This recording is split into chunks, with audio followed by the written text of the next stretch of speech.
Hi, I'm Eric.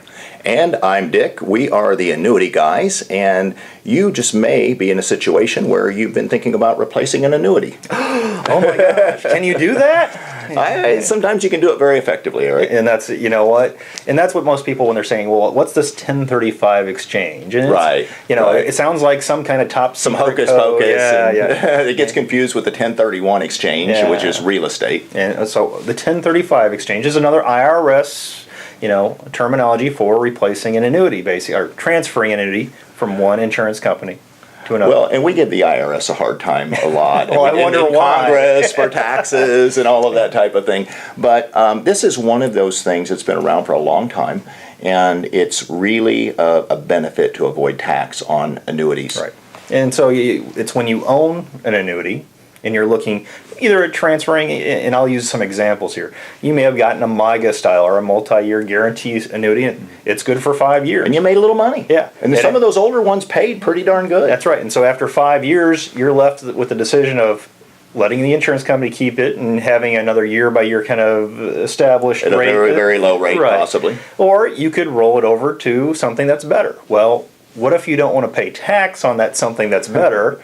And how you do that is you would then use the 1035 exchange to transfer from one company to the other and not incur the taxable situation. Well, and so many times when we're working with a client, their automatic assumption, and I don't know where this comes from exactly, but if I move that money from my IRA or I move that money from my annuity to reposition it, I'm going to have to pay a lot of tax. Yeah, not for just repositioning. But Right. And IRAs are a whole different bag of tricks in and of themselves. Right.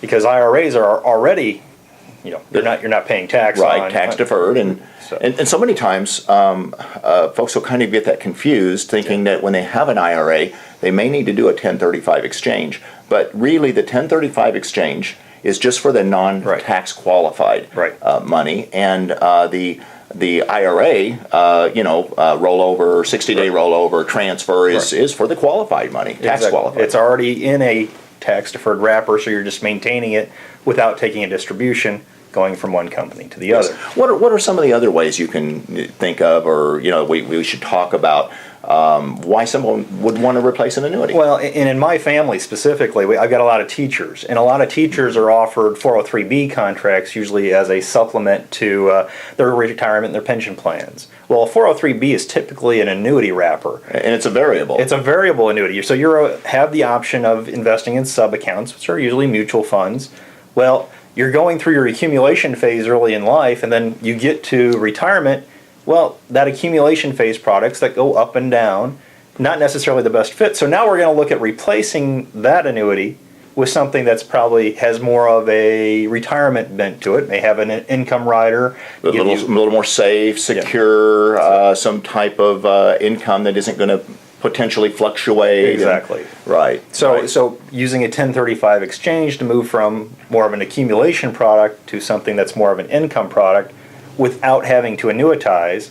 And that's it. Well, and then there's always the situation where someone maybe has started with, you had mentioned the multi-year guarantee, but maybe some of the earlier hybrid style or fixed indexed annuities where they didn't have some of the riders, the innovation that they have today.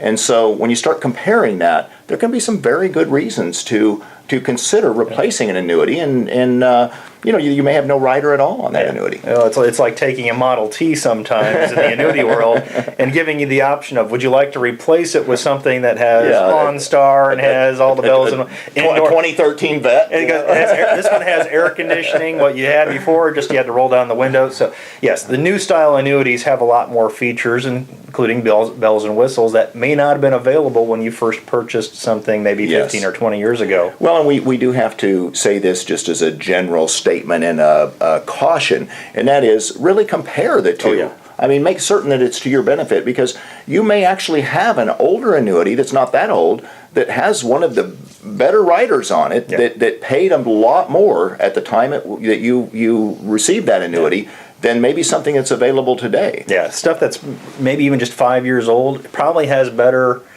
income rates and those pieces than what you might be able to get right now. So, and you don't want to jump to any conclusions either way. You want to do some analysis. You really want to look at it, and that is where a good advisor makes a difference. I agree. I think that's, you always want to work with somebody who will give you the exact income numbers, the exact guarantees that will apply in your situation. Give you the information you need to make a fair comparison. Anybody can make a good choice if they have the right information. That's right. So when you're considering whether or not a 1035 fits your situation, be sure to consult an advisor. And avoid the tax.